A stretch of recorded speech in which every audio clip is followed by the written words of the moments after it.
ಪ್ರಿಯಾಂಕ್ ಖರ್ಗೆ ಅವರು ವಿರುದ್ಧ ಕರೆಗಳು ಬರ್ತಾ ಇದೆ, ಬೆದರಿಕೆ ಕರೆಗಳು ಬರ್ತಾ ಇದೆ, ಅವಾಚ್ಯ ಶಬ್ದಗಳಿಂದ ನಿಂದಿಸಿ ಒಬ್ಬ ಸಚಿವರಿಗೆ ಇಂಥ ಕರೆಗಳು ಬರ್ತಾ ಇದೆ. ಇದ್ರ ಬಗ್ಗೆ ಏನು ಹೇಳ್ತಾರೆ? ಬಿಜೆಪಿಯವರು, ಬಿಜೆಪಿ ಗಾನಾ ಬಜಾನಾ ಟೀಮು, ಬಿಜೆಪಿ ಭಜನಾ ಮಂಡಳಿ, BJP WhatsApp university, BJP fake account ಐಡಿಗಳ ಮಹಾರಾಜರಿಗೆ ನಾನು ಹೇಳೋದಿಷ್ಟೇ, ನೀವೇನಾದರೂ ಫೇಕ್ ಕಾಲುಗಳು ಮಾಡಿ ಪ್ರಿಯಾಂಕ್ ಖರ್ಗೆ ಸಾಹೇಬ್ರನ್ನ, ಕಾಂಗ್ರೆಸ್ ಅವ್ರನ್ನ ಥ್ರೆಟ್ ಮಾಡ್ತೀವಿ ಅಂದರೆ ಅದು ನಿಮ್ಮ ಭ್ರಮೆ. ನೀವು ಸೋಷಿಯಲ್ ಮೀಡಿಯಾದಲ್ಲಿ ನಮ್ಮನ್ನು ತೇಜೋವಧೆ ಮಾಡಿದ್ರು, ನಮ್ಮ ಕುಟುಂಬಗಳ ಬಗ್ಗೆ ನೀವು ಕೆಟ್ಟದಾಗ ಮಾತಾಡಿದ್ರು, ನಾವು ಐಡಿಯಾಲಜಿಗೋಸ್ಕರ ಫೈಟ್ ಮಾಡ್ತಿದ್ದೀವಿ. ಸರ್ಕಾರಿ ಶಾಲೆಯಲ್ಲಿ ಪಾಠ ಮಾಡುವಾಗ ಇವ್ರು ಹೋಗ್ಬಿಟ್ಟು RSSದು ಈವೆಂಟ್ ಮಾಡಿದ್ರೆ ಸರ್ಕಾರಿ ಶಾಲೆ ಮಕ್ಕಳಿಗೆ ಸಿಲೆಬಸ್ ಮಾಡೋದು ಬೇಡವಾ? ಸರ್ಕಾರಿ ಶಾಲೆ ಮಕ್ಕಳು ರ್ಯಾಂಕ್ ಬರೋದು ಬೇಡವಾ? ನಾವು ಹೇಳಿದ್ದೇನು? ಖಾಸಗಿ ಶಾಲೆಯಲ್ಲಿ ಮಾಡಬೇಡಿ ಅಂದಿದ್ದೀವಾ? ಅಶೋಕಣ್ಣನ NPS ಅಲ್ಲಿ ಮಾಡೋಕ್ಕೆ ಹೇಳಿ ಸರ್, ನಾವು ಬೇಡ ಅಂದ್ವಾ ಏನು? ಇವತ್ತೇ ಅಶೋಕಣ್ಣನಿಗೆ ದಮ್ಮಿದ್ರೆ, RSS ಮೇಲೆ ಪ್ರೀತಿ ಇದ್ದರೆ, ಅಶೋಕಣ್ಣನ NPS ಇದೆಯಲ್ಲ ನ್ಯಾಷನಲ್ ಪಬ್ಲಿಕ್ ಸ್ಕೂಲು, ಇವತ್ತು ಆರ್ಡರ್ ರಿಲೀಸ್ ಮಾಡೋಕ್ಕೆ ಹೇಳಿ. ನನ್ನ NPS ಶಾಲೆಯಲ್ಲಿ ಬಂದು ತಾವು RSSನ್ನು ನಿರ್ವಹಿಸಿ ಅಂತ ಒಪ್ಕೊತೀವಿ.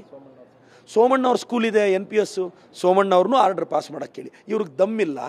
ಇವ್ರ ಹತ್ರ ಫೀಸ್ಗಳು ಕಟ್ಟಿ ಸೇರೋ ಮಕ್ಕಳಿಗೆ ಮಾತ್ರ ಯಾವುದೂ ಬೇರೆ ಆ್ಯಕ್ಟಿವಿಟೀಸ್ ನಡಿಬಾರ್ದು. ಬಡವ್ರ ಮಕ್ಕಳು, ಕೂಲಿ ಮಾಡೋರ ಮಕ್ಕಳು, ರೈತರ ಮಕ್ಕಳು ಓದೋ ಸರ್ಕಾರಿ ಶಾಲೆಯಲ್ಲಿ ಇವ್ರು RSS ಮಾಡಬೇಕಂತೆ. ನಾವು ಹೇಳಿರೋದೇನು? RSS ಆ್ಯಕ್ಟಿವಿಟಿನ ಸರ್ಕಾರಿ ಶಾಲೆ, ಅನುದಾನಿತ ಶಾಲೆಯಲ್ಲಿ ನಿರ್ವಹಿಸೋದು ಬೇಡ. ಆ ಮಕ್ಕಳಿಗೆ ಸಮಸ್ಯೆ ಆಗುತ್ತೆ. ನಾವೇನಾದರೂ ಬ್ಯಾನ್ ಮಾಡಿ ಅಂತ ಹೇಳಿದ್ದೀವ? ಪತ್ರದಲ್ಲಿ ಏನಾದರೂ ಉಲ್ಲೇಖ ಮಾಡಿದ್ದೀವ? ಗೌರ್ಮೆಂಟ್ ಪ್ರಾಪರ್ಟೀಸಲ್ಲಿ ಬೇಡ. ಇದು ನಮ್ಮ ವಾದ. ಇದು BJPಯವ್ರಿಗೆ ಯಾರಿಗೂ ಅರ್ಥ ಆಗ್ತಿಲ್ಲ. ಅಣ್ಣ ದಯವಿಟ್ಟು ಸೋಮಣ್ಣ ಅವರೇ, ನಿಮ್ಮ NPS ಅಲ್ಲಿ, ನಮ್ಮ ಅಶೋಕಣ್ಣ ನಿಮ್ಮ NPS ಅಲ್ಲಿ, ಶಿವಮೊಗ್ಗದಲ್ಲಿ ವಿಜೇಂದ್ರ ಅಣ್ಣ ಅವ್ರ ಇನ್ಸ್ಟಿಟ್ಯೂಷನ್ನಲ್ಲಿ, ಅಮಿತ್ ಶಾ ಅವರು ಮಗ ನಡೆಸ್ತಾ ಇರತಕ್ಕಂಥ ಕೆಲವು ಕಂಪ್ನಿಗಳಲ್ಲಿ, ಯತ್ನಾಳ್ ಅವ್ರ ಶುಗರ್ ಫ್ಯಾಕ್ಟ್ರೀಸಲ್ಲಿ, ಅಲ್ಲೆಲ್ಲ ಪರ್ಮಿಷನ್ ಕೊಡಿ ಸರ್. ನಮ್ಮ ಕಡೆಯಿಂದನೂ RSS ಅವ್ರಿಗೆ ಹೇಳ್ತೀನಿ, ಹೋಗ್ರಪ್ಪ, ಅಲ್ಲಿ ಪಾಪ ಜಾಗ ಕೊಡ್ತಾರೆ.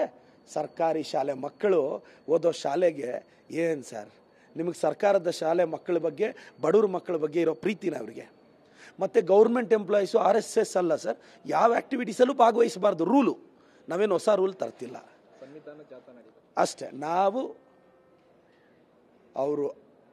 ಅವರೇನೋ ಐ ಲವ್ ಅಂತದೇನೋ ಅಂತಿದಾರಲ್ಲ, I love Ambedkar, I love Ambedkar, I love Ambedkar. Thank you sir. ಇದು ಪ್ರದೀಪ್ ಈಶ್ವರ್ ಅವರ ಮಾತು. ಕ್ಯಾಮ್ರಾ ಪರ್ಸನ್ ಶರಣಯ್ಯ ಜೊತೆ ಹರೀಶ್, TV9 ಬೆಂಗಳೂರು.